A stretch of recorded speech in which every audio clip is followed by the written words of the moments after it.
Sarah ജോസഫിൻ്റെ ആദി എന്ന നോവലിലെ പ്രധാന കഥാപാത്രമാണ് പെൺകുട്ടി.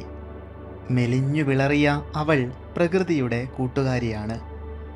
എപ്പോഴും ആദിയെക്കുറിച്ചും വെള്ളത്തെക്കുറിച്ചുമാണ് അവൾ ചിന്തിക്കുന്നത്.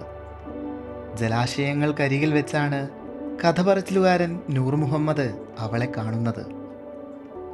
കലങ്ങിയ വെള്ളം ക്ഷമയോടെ കാത്തിരുന്നാൽ തെളിയുമെന്നും പ്രകൃതി തന്നെ ആദിയിലെ പ്രശ്നങ്ങൾക്ക് പരിഹാരം കാണിക്കുമെന്നും അവൾ തിരിച്ചറിയുന്നു. പെൺകുട്ടി ആനന്ദം തന്നെയാണെന്ന് എഴുത്തുകാരി പറയുന്നു. വിഷാദഭരിതമായ ലോകത്തെക്കുറിച്ചുള്ള അന്വേഷണത്തിൻ്റെ വഴിയും ജീവനുമായി അവളെ സാറാ ജോസഫ് വിലയിരുത്തുന്നു. അവൾ മറ്റാരും ഉത്കണ്ഠപ്പെടാത്തതിനെക്കുറിച്ച് ആദ്യം ഉത്കണ്ഠപ്പെട്ടവളാണ്. ആരും കാണാത്തത് കാണുന്നു, ആരും വേദനിക്കാത്തതിനെ ചൊല്ലി വേദനിച്ചവളാണ്. പ്രകൃതിയെ നശിപ്പിക്കുമ്പോൾ അത് സ്വന്തം വേദനയായി കാണണമെന്നും ഇടപെടണമെന്നും പെൺകുട്ടി നമ്മെ ഓർമ്മപ്പെടുത്തുന്നു.